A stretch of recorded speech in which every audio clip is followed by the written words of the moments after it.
Good morning, everybody. Award-winning author and rural policy expert Brian Reisinger is our very special guest today, Tuesday, November 4th, 2025. I'm your host, Ben Dryden, and you're watching DrydenWire Live, presented by Northwoods Policy Network. Folks, there's something new coming to the Northwoods this fall, and it's called the Northwoods Policy Network.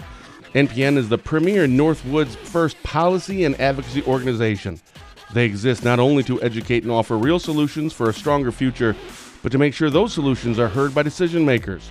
To watch their full launch video and stay connected, visit northwoodspolicy.org. With that, we welcome back to the show for the fourth time. Joining us, our very good friend, award-winning author and real policy expert, Brian Reisinger.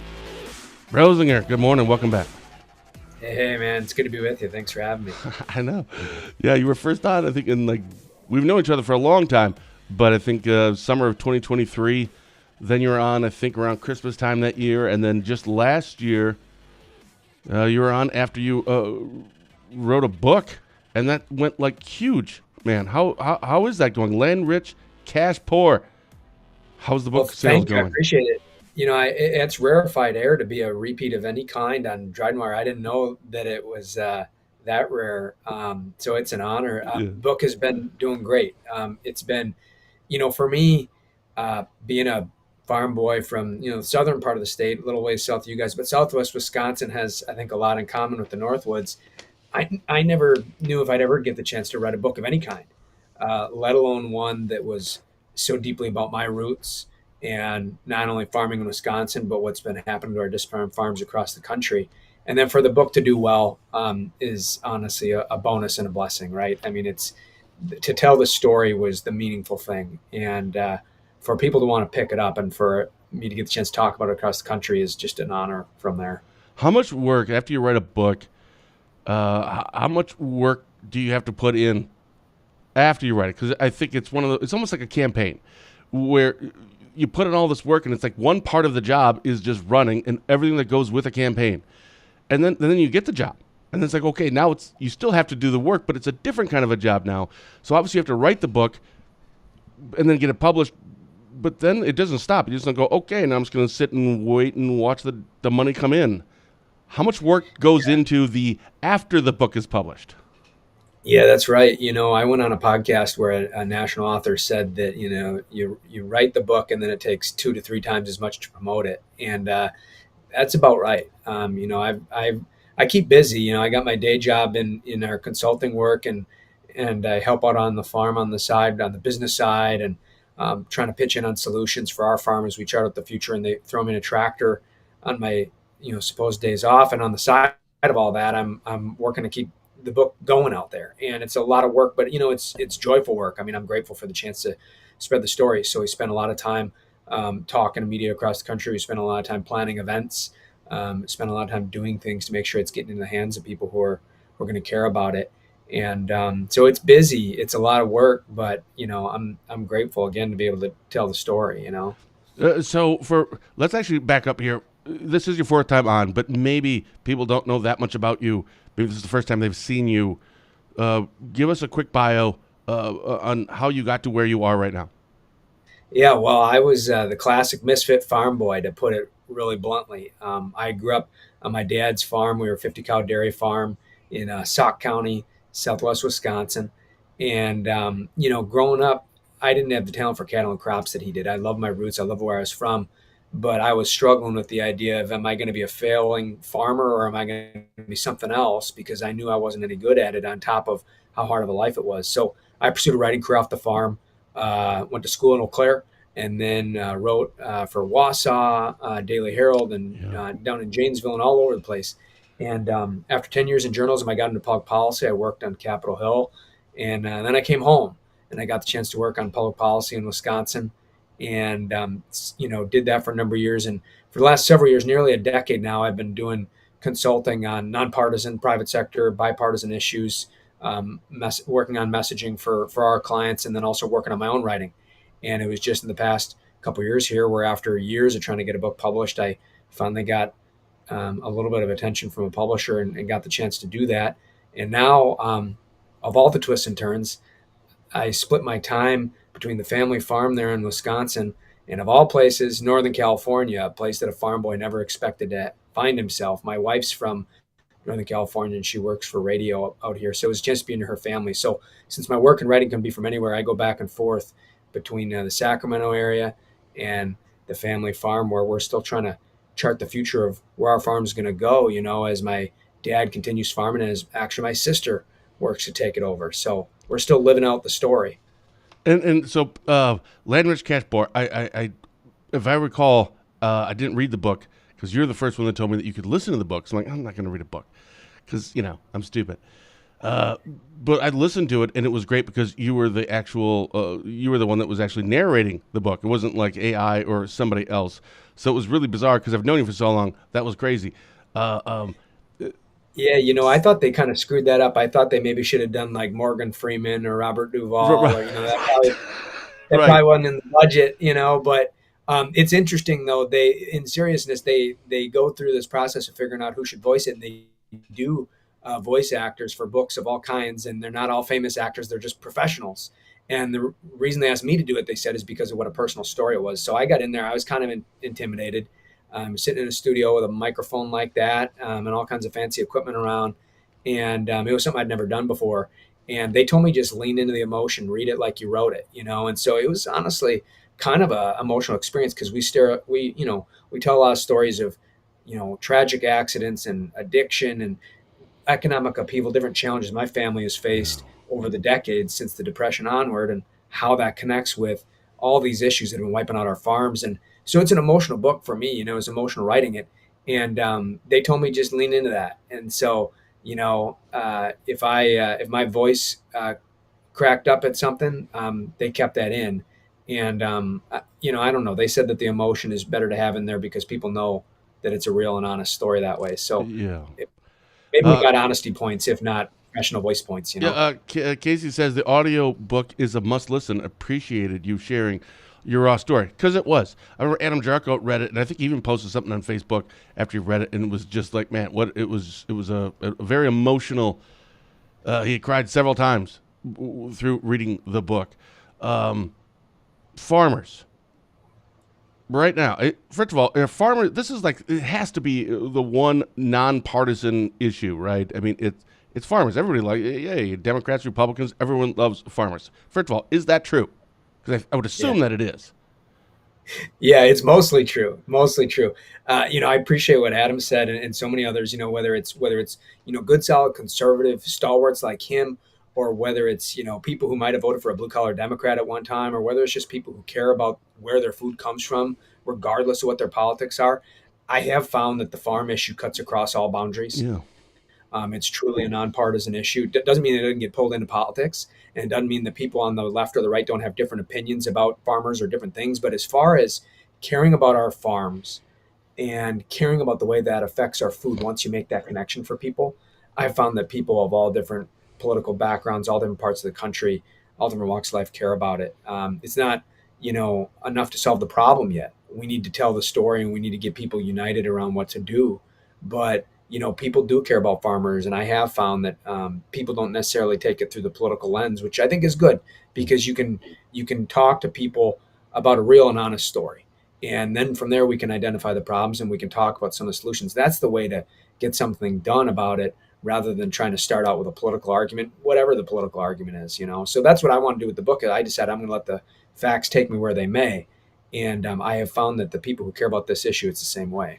What are the problems? I mean, there's Yeah, probably like a whole bunch of base, them. How about like a top three or just three?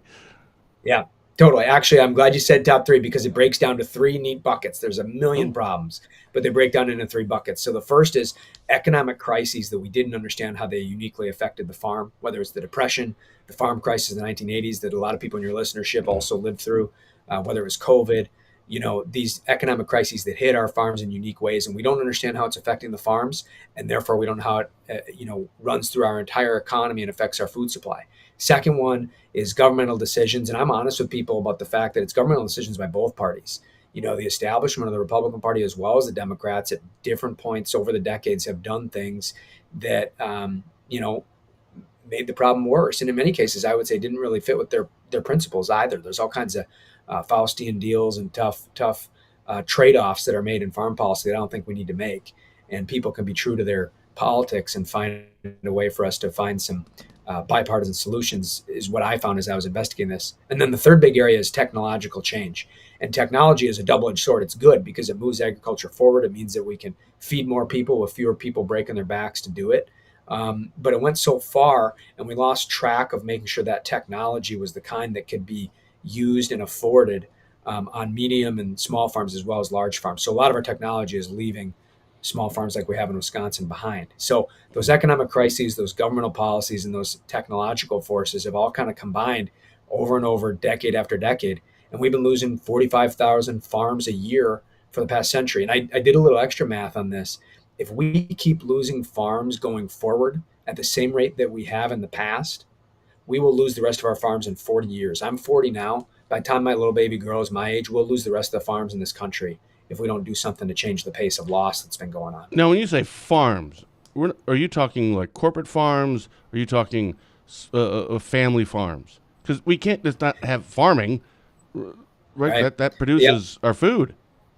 Yep. Well, in that number, in that statistic, I'm including all farms. The reality of how it'll shake out is that we'll just have a few big farms left. The loss of 45,000 a year, if we did that going forward, that would mathematically wipe out all of our farms. But we won't literally lose all the farms. Yeah. What we'll lose is any remainder of small, medium farms. We'll only have large farms. And not only that, we won't even have large farms. We'll only have gigantic farms. And, look, there's been this relentless push of get bigger, get out. And people who believe in a market economy understand that consolidation and, one farmer buying another, that's a natural market force. But those economic and governmental and technological forces have made it an unnatural market force where we're forcing farms to get bigger. The farms that are getting bigger don't necessarily want to do that, but it's the only way they can make it. And we're forcing them to do that, or we're forcing them to get out. And so what will happen is we'll have, farming end up being too big to fail. Think about banks. Think about what happened in the Great Recession when we had these banks that were so big that if they went down, they'd take us down. That's the way farms will be. And there's something we can do about it. There's still a lot of farms of large, medium, and small size out there, different types. The overwhelming majority of our family operations, but we're losing them every year. Well, when we talked about this in your book, and we talked about farms, and I think you came on that a few months after, or before that, we were doing our 10 myths about rural Wisconsin. I thought that was a fun show. It was. But since the last time you were on, things have changed. Tariffs. And this is not a political question. It's not. It's the soybean farmers. I mean, I think it was October 30th. It was November, like a week ago. President Trump met with the China, whatever his name is. I can't remember how you say his name. And to work out something for a soybean thing. And I think they agreed to buy I don't know how many 15 million or something metric tons by January 1st and guaranteed at least 25 or 26 million for the next 3 years, every single year, because that was a really big concern for a lot of farmers. And that's all happened since you and I last talked.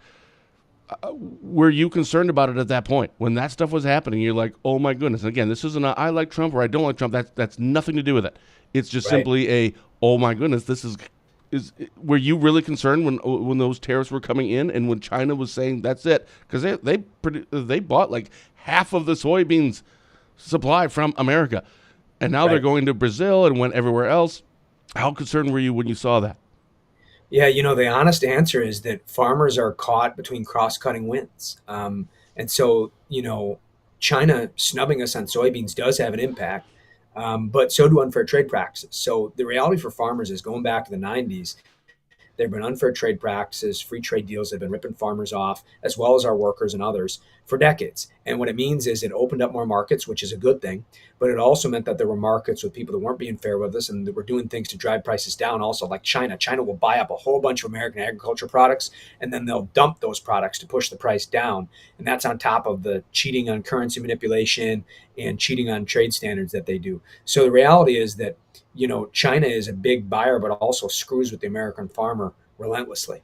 And so that's why farmers have traditionally supported getting tougher and said, hey, we need tougher negotiations. If we need to use tariffs to do that, let's do that.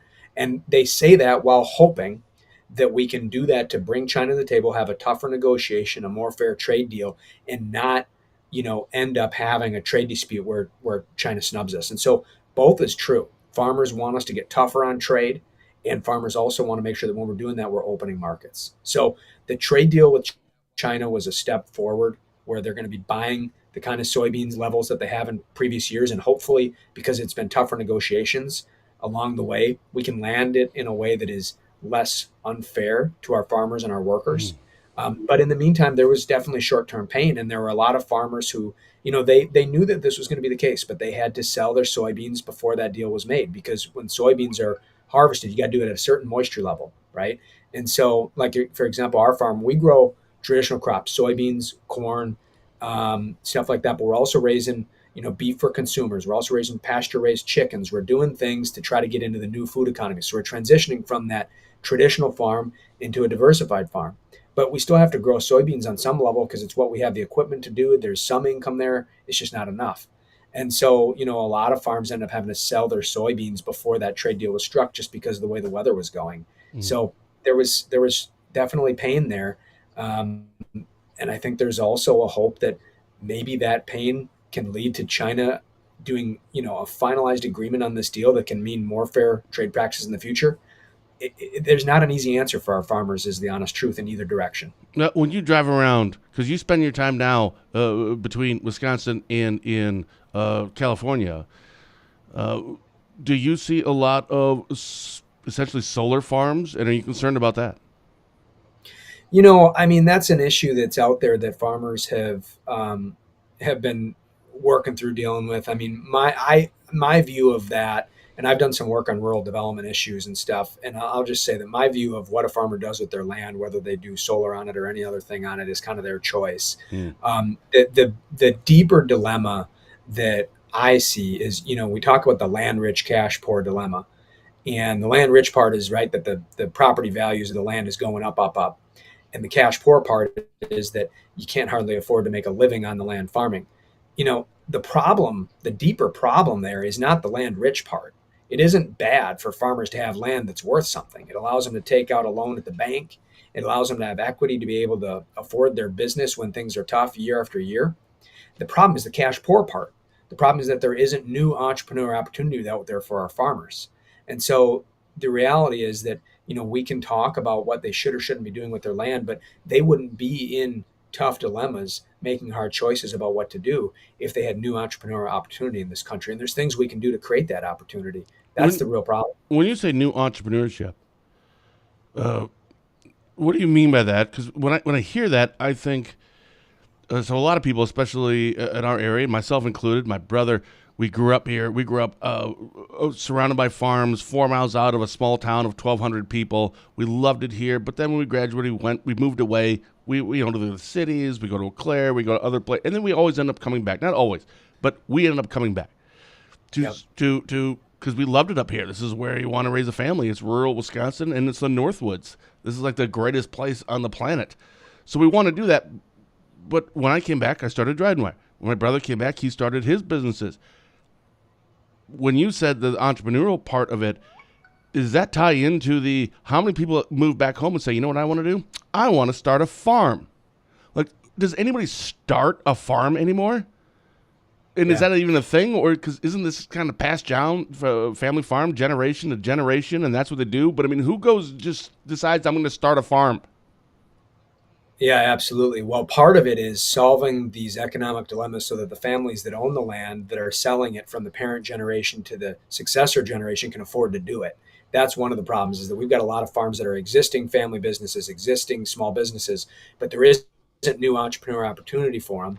And so it gets harder and harder as the older farmer ages and the younger kids are going off to do something else, because you don't have a lot of people in high school guidance counselors telling kids to go farm, to your exact point. So part of it is solving that issue, having the entrepreneur opportunity for the farms to pass through the generations in an economical way. The second part of it is there actually are people who want to start farms. You never hear about it because it's so hard to do. There's this massive amount of farms on the one hand that are owned by the owner generation that's aging out gradually. They're in their 60s, they're in their 70s. Some people are farming in their 80s. And then you got on the other side of this, you got young families that would love to get into farming, but they don't have access to land. So you have these two groups of people that if we could figure out a way to make farming more economical with new entrepreneur opportunity would mean that the existing family businesses that have a chance to pass from one generation to the next, that younger generation can actually afford to buy the farm. And then also for those farm families that don't have someone that's taken over the farm, they can turn and sell it in an economical way to someone else who wants to farm it. And if we don't do that, if we don't find a way for the next generation of existing farm families and a new generation of additional farm families to be able to make it with new entrepreneur opportunity, the reality is that our farms are going to continue to sell. The farmers are going to have to sell their land for all kinds of different uses, and that's what's been going on for decades. Immigration. So I put this into Chat GPT, so I don't have no idea how accurate. No, it wasn't even Chat GPT. It was a AI, just on like a web browser. You ask a question and it'll answer it through AI. I put this in this morning, and I can't remember the actual question that I asked. I think it was just about immigration, Wisconsin, Governor Evers, because I remember him saying things about this. And this is what it spit out. It said, Wisconsin Governor Tony Evers has consistently voiced concern about the potential impact of mass deportation and undocumented immigrants on the state's agricultural sector, particularly its dairy farms. An estimated 70%, and again, please don't quote me on this, this is like Wikipedia, right? Like you don't really know. An estimated 70% of the workforce on Wisconsin dairy farms consists of immigrants, mostly undocumented, who are essential to the industry's operation. Is that even close to being true, the percentage-wise? And are those immigrants and undocumented or illegal immigrants, is that also true? I mean, if it's 70% are immigrants and most are undocumented, we'll just, for argument's sake, we'll just say 50%. Is that for small farms, family farms, or are we talking the big farms? And how much of an impact is that? Yeah, well, I can't do battle with AI without doing a deeper investigation, but I can tell you that according to the USDA, it is about half of our farm labor that's immigrant labor, and they believe that the lion's share of that is folks who don't have a legal status to be in the country. And so this is another issue where farmers are caught in between cross-cutting political winds. I mean, the reality is that, farmers, look, President Trump and people who want to secure the border got a lot of support from rural communities, farm country, and they got a lot of it from farmers, and they get it for various reasons. But one of them is that there are a lot of farmers that want to, make sure we secure the border. It's also true a lot of farms do employ immigrant labor. They have to, because there aren't people who are coming to take those jobs. And I guess I'll say this: it tends to trend toward larger farms. There are farms of all sizes. Our farm was pretty small. We didn't have any immigrant labor. My dad would have an occasional hired hand from a family friend or something like that. But there were farms that weren't too much bigger than us that did have immigrant labor. And, look, the farms are in this position. They want to hire people who are here with, a status that's legal, and they want to have hardworking people who are just trying to, get an economic hand up, and, farms can have affordable labor. That's what they're trying to do. But the fact is that it is so hard to even know whether someone is here with a legal status or not because of the cartels and other stuff. I mean, the cartels don't just, traffic drugs, they traffic people, and they tend to conceal what's going on. And so our farms are in this position where they both want to see a secure border, and, they do in many cases have people that they're employing that are from immigrant families. And here's the reality. The only reason this is a dilemma is because Washington hasn't rolled up its sleeves for decades to get this problem done. Like, why do we have to pick between having a secure border where our country can be safe and our sovereignty can be safe and the law of order can mean something, and then also have, a workforce of hardworking people that want to do it? Why do we have to choose between those two things? Yeah. It's because Washington hasn't solved this for decades. And there's ways to do it. You can secure the border. You can have, farm visa programs like the H-2A, working to effectively bring a legal workforce into the country to the degree that it's needed. But it means that politicians need to close their mouths and roll up their sleeves and get something done. And that's a challenging thing these, past couple, 30, 40, 50 years. You know? Maybe you can answer this, because I've never understood it. When it comes to illegal immigrants or undocumented immigrants, I'm not sure what the correct terminology is. So I've heard that Americans don't want to do the job. So that's one part of it. The other part I've heard, and I have no idea if any of this stuff is accurate, is that they work for less money. to the best of your knowledge, is that true? Is it really just where we're paying you $5 an hour instead of $15 an hour if you're an undocumented because hey, you get to stay in America? Is that a thing? Or is it really just no? Americans don't want to do the job. Yeah. It's a little bit of both. I can't speak to every farm, but I can tell you this: the farms that I know that have immigrant labor, they actually pay like pretty decently competitive wages. Nice. It's not like they're able to pay like basement prices compared to what you get for hiring a high school kid down the street. Sure.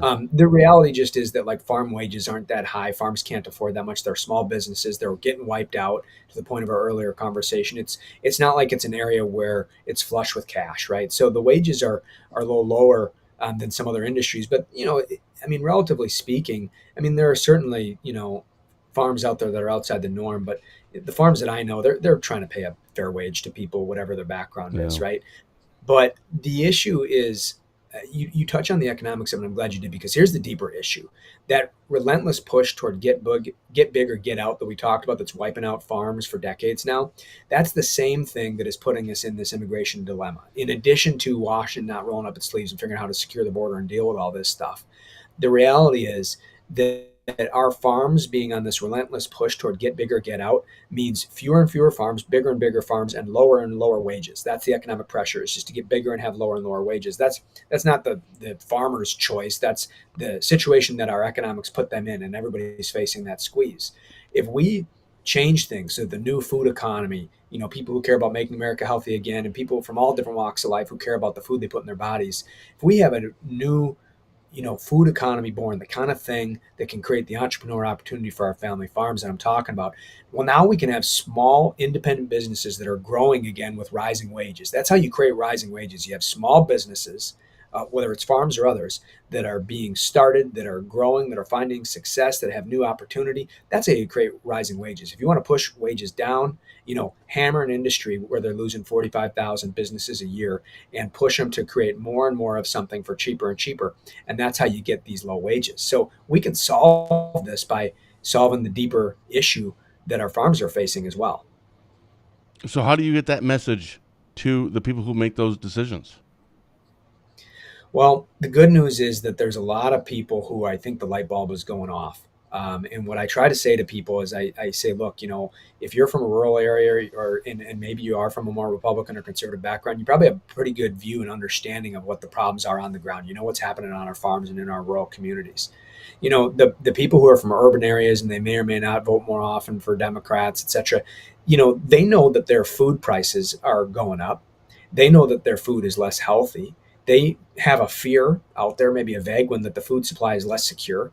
And all those things are true. So we're all affected by this stuff. So what we need to do is get people from different walks of life focused on this issue so we can solve it. Because the problem we have right now is that half the people understand the problem, and the other half the people are kind of aware of the fact that their food is more expensive and less healthy, but they don't know that it's tied to our farms. And so it's about getting people to make those connections. Because, look, it took, everybody from all different political backgrounds and everywhere in between to screw this up over the decades.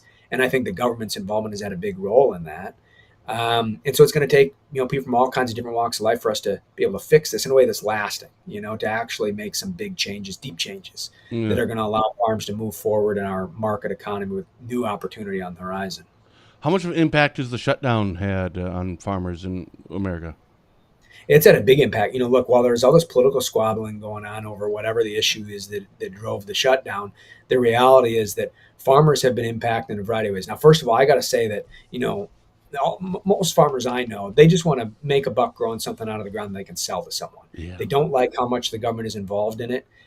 Some ways it's a reality. Some ways it's something that maybe they believe can't be helped, but they don't like, the way that agriculture and government have been wrapped up with one another. But the reality is that it has an impact. So there are all kinds of local, FSA, Farm Service Agency offices that farmers have to go to register their crops and do all kinds of different things and get all kinds of clearances for stuff. And those offices are closed. So that's a challenge. I mean, in some cases it's a big challenge. Some cases it's an inconvenience. But here's the other thing that the shutdown did. It affected the trade dispute. So, again, farmers, they want to just, work hard and make money growing something that people want to buy, right? But the reality is that when you have the tariff situation and you have the government saying, hey, we're going to drive a harder bargain with these countries because we're going to, try to wipe out these unfair trade standards, and farmers say, okay, we're with you.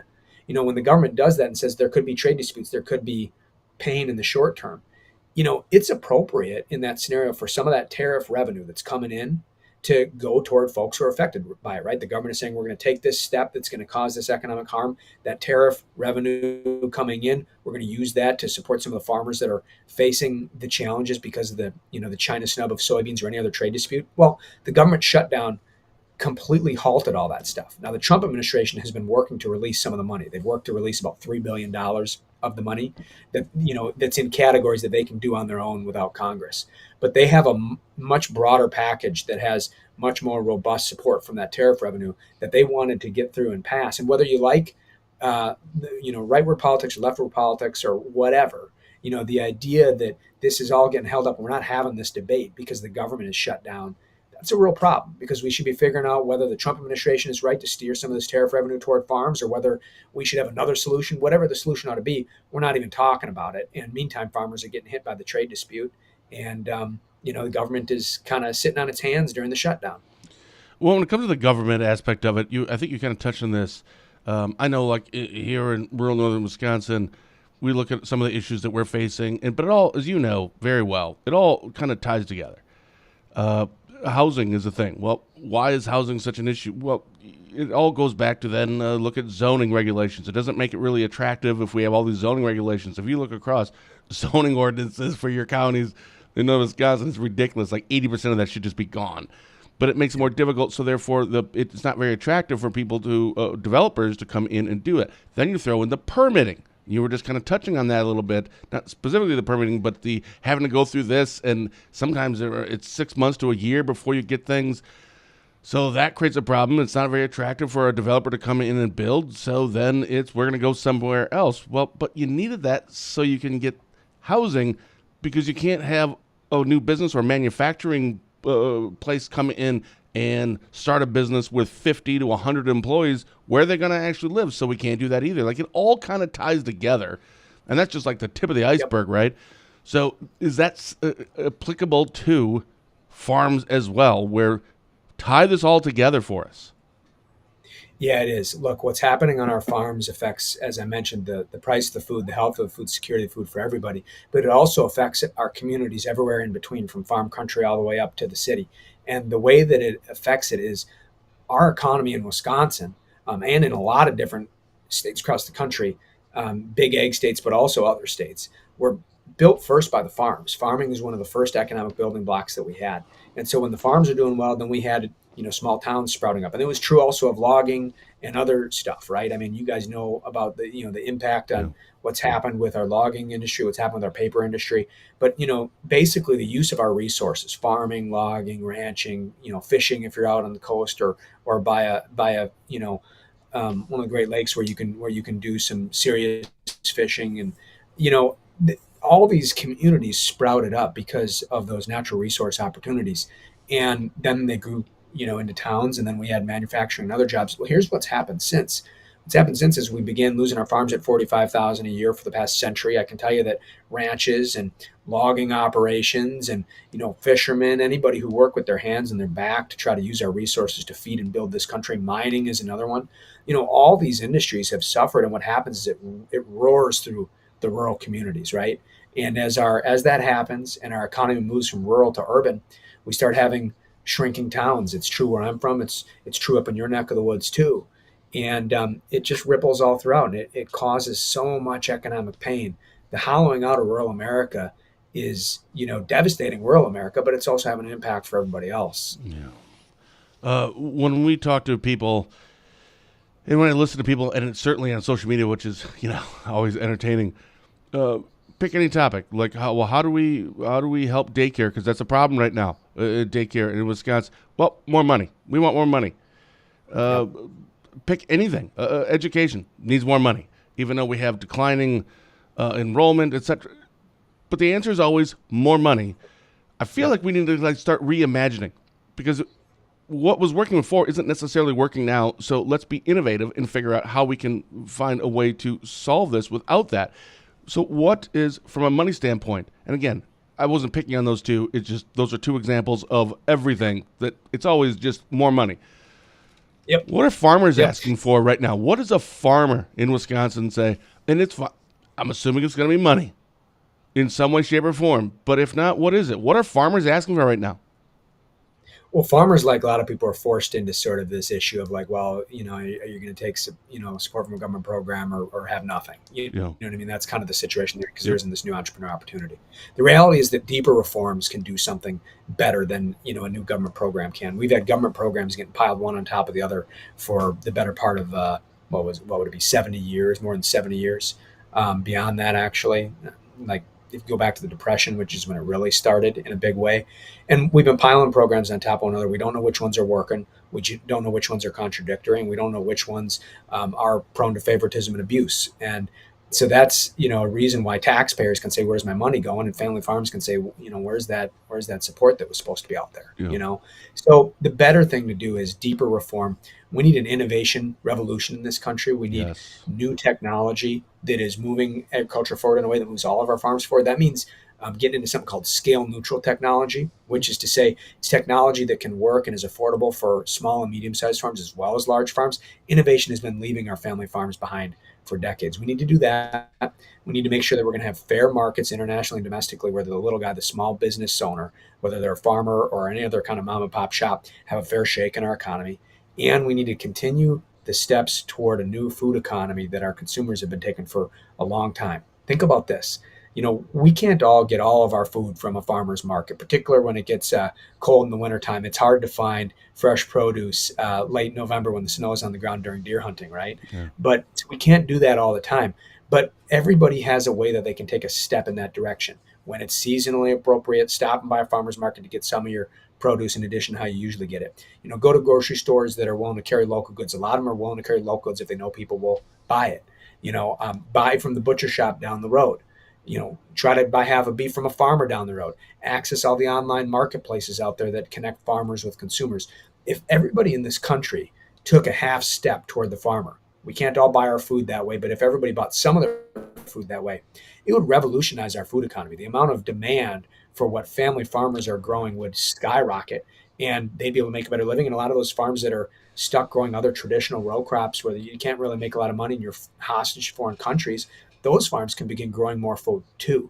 So the reality is that this big national supply chain that we had used to supply cheaper food, but it really doesn't anymore. The food is way more expensive. It goes up way faster than the rate of inflation, and it's less healthy and it's less secure. So if we all take a half step toward the family farmer, we can begin to create new entrepreneur opportunity for our farmers, and we can have more choice for our consumers. So if you do all that, if you have the technological innovation, a revolution in American innovation for farms of all sizes, make sure our markets are fair to businesses, small businesses, et cetera, and aren't tilting toward only the big guys.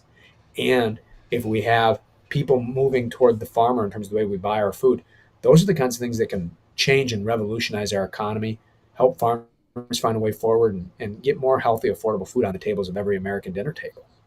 Who sets the prices for that? What I mean is, even though I grew up surrounded by farms and had friends on farms, but I've never been on a farm. I mean, I've never worked on a farm. Who sets the prices if you have whether it's cattle or whether it's beef or whether it's milk, but something that's comparable, right? I mean, two farms next to each other. Who decides how much? Like we had the same amount of cows we did last year, and we're milking and producing the same amount as we did last year. Yep. And somebody just come and pick it up. Who are the people that come and pick it up? And who sets it? Is it the farmers themselves saying, well, if you want my milk, it's going to cost you this much? Are they the ones that set the price? No, and that's part of the issue. So it's a really good question. The old saying is that farmers are price takers, not price makers. And what that means is farmers are most of the crops that they're sold are on the commodity markets, which is like there's the Chicago Mercantile Exchange, for example. It's kind of like the New York Stock Exchange for Midwestern ag products. There's different exchanges across the world that set different prices. But a commodity is when you're growing corn that's the same in Iowa as it is in Wisconsin. The Iowa people don't like me saying that. They like to think their corn's special. But the field corn in Iowa and in Wisconsin, all that, it's a commodity, And so you're selling it on an open market across the country or across the globe, and that price is getting set by those commodity markets, those trades that are going on. If you have a farmer who's growing fresh local food that they're selling at a farmer's market, they might be selling some of it locally and able to set their price. They might be selling it to others online a little further away. They might be selling food into specialty food markets. all that kind of stuff. If that was a bigger part of the mix alongside of commodity crops, our farmers would have a little bit more ability, like other small businesses, to try to find a way, hey, what's the right price that people will buy my special, unique product at? But right now, farmers are kind of trapped into just taking the commodity price in a lot of cases. And that's at the same time that they're also price takers on the other side in terms of what their costs are. Seed, feed, fertilizer, they don't control those costs either. So the farmer is kind of stuck in between Yeah. prices that are set by other people in both directions. And, there are other businesses that are like that, but it's not a good position to be in, because it's not saying, here's what I've got, what'll you pay for it? It's saying, here's what I've got, I hope I get something that covers my costs. And that's Because not there's no other option. Right. I mean, right, you take whatever you can get. right, You just right. can't throw it away. Yep. This is Exactly. election season is already kind of kicking off. A lot of people are announcing for campaigns locally, obviously governor's race and etc. What would you encourage people to ask candidates in their area that are running for office as it relates to farms? Because we tend to ask the same kinds of questions Yep. to our candidates that are running for office. But what questions from a farmer's perspective would you ask a candidate running for any office in the state? Absolutely. I always encourage people to ask your politicians, or the people knocking on doors, or walking in parades, or whatever it is. Ask them, hey, what are you going to do? What's your platform going to do to create new economic opportunity for our farmers? Don't ask, do you support the farmer? Because the hand will go straight Oh, up, right. and they Yeah. got something they voted for, they got some sort of program they voted for, Uh, but, say, what are you doing to create new economic opportunity for our farmers? And if they have an idea on it, well, that's interesting. Talk to them about that. They might actually be onto something. Maybe they got their head on straight and they've been looking at this issue. And if they don't know, if you get that blank stare, explain to them how you buy your food now and how you'd like to buy your food. What you'd like to be able to do, how you'd like to be able to support the farmer if you could in your area, and help them see that connection between our farms and our food, because then they can start to figure out how to craft policies. And I think it'll lead them towards some of the things we're talking about today: technology revolution, markets that are fair to the little guy, yeah. finding ways for that new entrepreneur opportunity to connect with the needs that our hardworking families have for their food. Those are the things that questions like that will force politicians to think about. Do you miss when this time of the year starts, the campaigns and the announcements? Because you've been on campaigns, you've worked on campaigns, you've been in politics. Are there days that Yeah, you miss it, and are there times like this you miss it, or is it actually times like this you're going, I'm so glad I'm not in that anymore?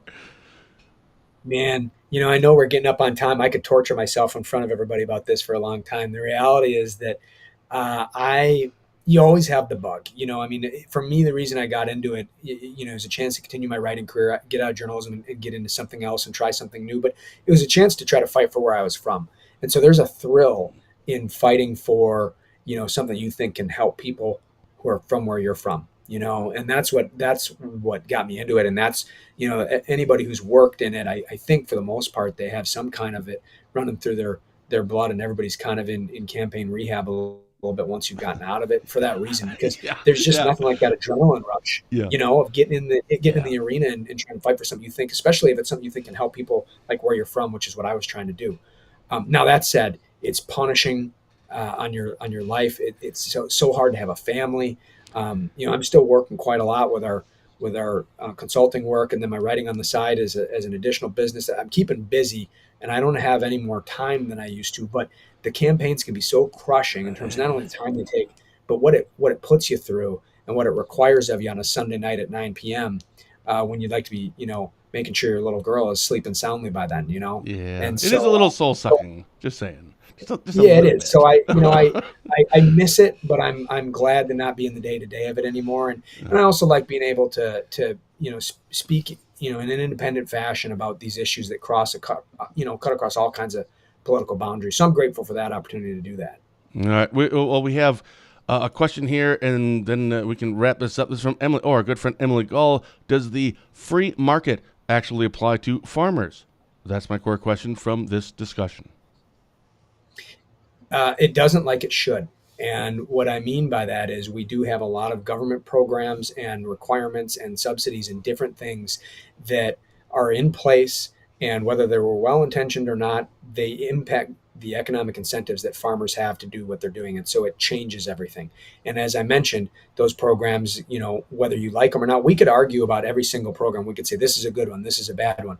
But we're not doing that. We've just got all these programs piled up. We don't know which are working, which are contradictory, which are being abused, all that.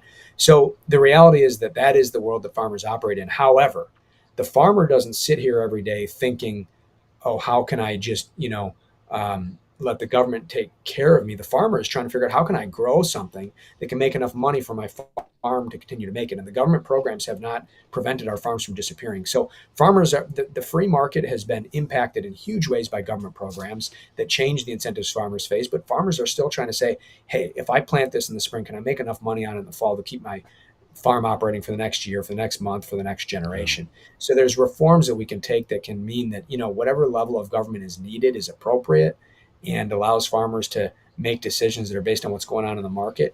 But right now it's a big kind of mix. It's a big blend, and farmers are trying to navigate through it just like anybody else. Brian, we've covered a lot of stuff. We're up against our time, but obviously, is there anything that you want to make sure we talked about that we didn't get a chance to talk about? All I want to say is I just hope that, people know that the farm families out there are living real stories. Our family, the only difference between us and other farm families is we picked our head up from the work for just a little bit to tell the story. I'm lucky we did. My dad's about as tight-lipped and stalwart of a farmer as you're going to get. I didn't think he was gonna, and he did. And so our experience is not unique. So when you hear me out there talking about, what it took for us to survive the Depression, or the tragic farm accidents we went through, the economic upheaval, whatever it is, farm families all across Wisconsin, all across the country are living that. And I just hope that people know that that's a reason for hope. Like when you got people like my dad who stepped up at the age of 8 after my dad slipped off or my grandpa slipped off a corn crib, broke his back. There's families like that all across the country, people who have that kind of resilience. And, they're still holding on, even though we've made the economics not work for them in this country. So imagine what we could accomplish if the economics worked for them again, with all that resilience that, runs all through communities in Wisconsin and other parts of the country.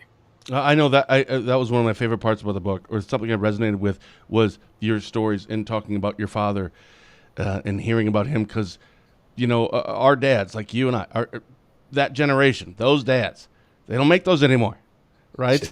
And so I absolutely resonate with a lot of that, because I'm like, I could totally see my dad being that person as well, because he is that same kind of a person. Yep. But yeah, that was a great book, Land Rich, Cash Poor. People should check it out. I appreciate it. We're out with our new paperback edition this fall, and you can find Land Rich, Cash Poor on Amazon, anywhere else you buy them online. Also, independent bookstores across Wisconsin, across the country. But what I really appreciate is anybody who just keeps the conversation going about these issues, because it's something we can solve, and it's so important for our home state too. All right. Thanks, Brosinger. Good to be with you, sir. We'll do it again soon.